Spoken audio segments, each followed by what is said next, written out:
जय हिंद दोस्तों। जैसा कि आप लोग जानते हैं कि हर पॉलिटिकल पार्टी न्यूज़ चैनल पर अपनी बात रखने के लिए एक प्रवक्ता बहाल करता है, मगर बीजेपी ने प्रवक्ता के नाम पर एक खास किस्म का चूतिया बहाल कर रखा है जो रोज़ाना गौमूत्र का नशा करके न्यूज़ चैनल पर बवासीर फैलाने आ जाता है। बैठ जा मौलाना, बैठ और सुन। आपसे आरती करवाएंगे मौलाना, आपसे आरती करवाएंगे मौलाना। पात्रा जी, मुसलमानों से आरती करवाने का इतना ही शौक है तो जाके अपने दोनों जीजा शहनवाज हुसैन और मुख्तार अब्बास नकवी से आरती करवा लो। वो लोग तो खुशी खुशी आरती करने के लिए तैयार भी हो जाएंगे, लेकिन तुम ऐसा कभी करोगे नहीं, क्योंकि तुम्हारा असल मकसद आरती करवाना नहीं बल्कि इस तरह की मुस्लिम विरोधी बात बोलकर हिंदू मुसलमान के बीच आग लगाना और बीजेपी का वोटिंग परसेंटेज बढ़ाना है।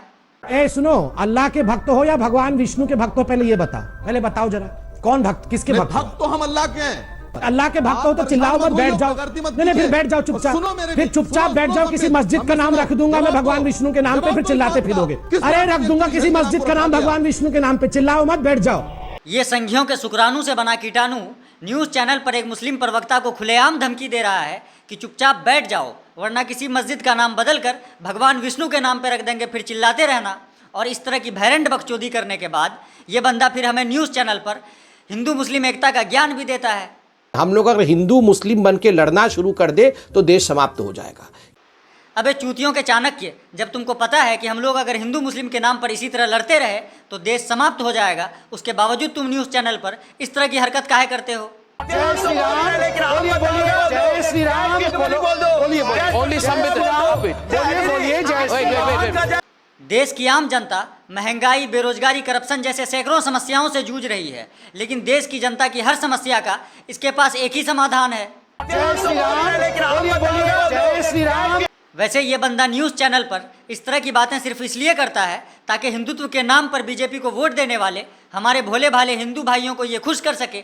लेकिन जब कोई विपक्षी पार्टी का प्रवक्ता बीजेपी सरकार की नाकामी पर बात करता है तब ये उन्हें मुद्दे से भटकाने के लिए न्यूज़ चैनल पर नौटंकी का नंगा नाच शुरू कर देता है। कोई है? आरती की थाली लाओ रे, लाओ आरती की थाली लाओ प्लीज। ओम जय नेहरू से मैं करूंगा अभी, आरती तो कर रहा हूँ, खिलाफ कहाँ बोल रहा हूँ? क्या बताइए, सर मैं आरती कर रहा हूँ। पात्रा जी, सामने वाले प्रवक्ता को मुद्दे से भटकाने के लिए हिंदुत्व का चोला ओढ़कर न्यूज़ चैनल पर आरती करना, तो कभी जय श्री राम का नारा लगवाना, इस पेशे को भड़वागिरी कहते हैं। और इस भड़वागिरी के पेशे में संबित पात्रा इतना एक्सपर्ट है कि अगर ओलंपिक में भड़वागिरी का कंपटीशन होता तो ये बंदा भारत के लिए गोल्ड मेडल ला सकता था। मगर अफसोस की बात, ओलंपिक में इस तरह का कोई कंपटीशन नहीं होता है, इसलिए ये अपने भड़वागिरी का टैलेंट न्यूज़ चैनल के जरिए देश की जनता को दिखा रहा है। ई लाई लो कोका कोला, लाई लो ई लाई लो कोका कोला, लाई लो 2 रुपया में एक ठो कोका कोला, 2 रुपया में एक ठो कोका कोला। दोस्तों, बचपन में मेरे ग्रुप में एक हरामी बच्चा हुआ करता था जिससे बहस में कोई भी नहीं जीत सकता था, क्योंकि जब वो हारने लगता था तो सामने वाले का नाम बिगाड़ कर या मुंह भेसला कर बहस की माँ बहन एक कर देता था, बिल्कुल इसके तरह।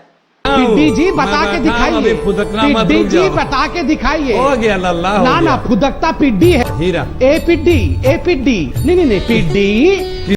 वैसे अगर आप लोग ये सोच रहे हैं कि हम संबित पात्रा की तुलना अपने ग्रुप के उस हरामी बच्चे से किए हैं तो आप लोग बिल्कुल गलत सोच रहे हैं, क्योंकि वो बच्चा हरामी था मगर इतना भी हरामी नहीं था कि बहस में जीतने के लिए ये सब हरकत करता। दिल के अरमां आज रपट जाइयो तो हमें न भुलाइयो, कि ना मुंह छुपा के जियो न सर झुका के जियो। दोस्तों, बचपन में मेरे ग्रुप में एक चूतिया बच्चा भी था जिसका ये मानना था कि मोर के पंख को किताब या कॉपी के बीच में डालकर चौक खिलाने से मोर का पंख बच्चा देता है। ठीक उसी चूतिया बच्चे की तरह संबित पात्रा का भी ये मानना है। एक गाय का गोबर जो होता है वो कोहिनूर हीरे से भी ज्यादा महंगा होता है। ये बोल रहा है कि एक गाय का गोबर कोहिनूर हीरे से ज़्यादा महंगा होता है, लेकिन चिंता हमको इस बात की हो रही है कि ये कुछ साल और अगर बीजेपी का प्रवक्ता रहा तो कहीं ये दावा ना कर दे कि गाय का गोबर च्यवनप्राश से ज़्यादा फायदेमंद होता है, और ये दावा करके बाबा रामदेव से गोबर का धंधा ना शुरू करवा दे, क्योंकि चूतिया बनाने के मामले में तो ये बीजेपी नेताओं से 4 कदम आगे है। पूरे विश्व में आज 5वें नंबर का देश है। इंग्लैंड को पछाड़ते हुए आज चाइना से आगे जाते हुए भारत आज एकदम फ्रंट लाइन पे खड़ा है। सरकार भारत की आम जनता का आर्थिक बलात्कार करने में लगी है और इस सरकारी प्रवक्ता के हिसाब से भारत चाइना और इंग्लैंड को पीछे छोड़ते हुए पूरे विश्व में 5वें नंबर पर पहुंच चुका है। साला इस आंकड़ा को सुनने के बाद देश का एक आम नागरिक भी संबित पात्रा के लिए बस यही कहेगा, नो माय डियर फ्रेंड, मैं तुम्हें भड़वा कहता हूँ, दलाल कहता हूँ, और बताओ। वैसे संबित पात्रा को दलाल कहना थोड़ा गलत होगा। मेरे हिसाब से आप इन्हें सिर्फ भड़वा कह सकते हैं, क्योंकि दलाली करने के लिए एक इंसान को भरपूर मात्रा में दिमाग और ज्ञान की आवश्यकता होती है, और बीजेपी के इस नमूने के पास तो दिमाग के नाम पर सिर्फ 100 ग्राम गोबर बचा है। बाकी इस भाई साहब के ज्ञान का अंदाजा आपको इस वीडियो से लग जाएगा। एक सवाल है, प्लीज बताइएगा, कितने स्टेट्स है भारत में? हाँ 30 स्टेट हैं। मैं ये सब जीके खेलने यहाँ नहीं आया हूँ, बताइए। 30 स्टेट्स है, 30 स्टेट्स बताइए। 30 स्टेट्स है, 30 स्टेट्स बताइए। भारत में टोटल कितने राज्य हैं ये हमारे देश के सरकारी स्कूल के कक्षा 5 का छात्र भी बता देगा, लेकिन इस सरकारी प्रवक्ता को ये पता नहीं है कि भारत में टोटल कितने राज्य हैं। इसके बावजूद बीजेपी ने इसको अपना नेशनल स्पोक पर्सन बनाकर न्यूज़ चैनल पर छोड़ रखा है। शायद इसी वजह से इसके जो मन में आता है ये न्यूज़ चैनल पर बक देता है। मोदी जी आपके चाचा हैं क्या? मेरे चाचा नहीं, बाप है। संबित पात्रा जी, हमको पता है कि आप मोदी जी को बाप बोलकर बीजेपी के राष्ट्र प्रवक्ता से राष्ट्रीय अध्यक्ष बनना चाहते हैं, लेकिन याद रखिए जिस दिन आपका ये एजेंडा बीजेपी वालों को पता चल गया, उस दिन मेरे तरह बीजेपी वाले भी आपसे यही कहेंगे, तेरा बाप कुत्ता है, तू कुत्ते का पिल्ला है, कुत्ता है तू कुत्ता। दोस्तों अब आप लोग भी कमेंट करके बता ही दीजिए कि बीजेपी के इस बवासीर के बारे में आप लोग क्या राय रखते हैं।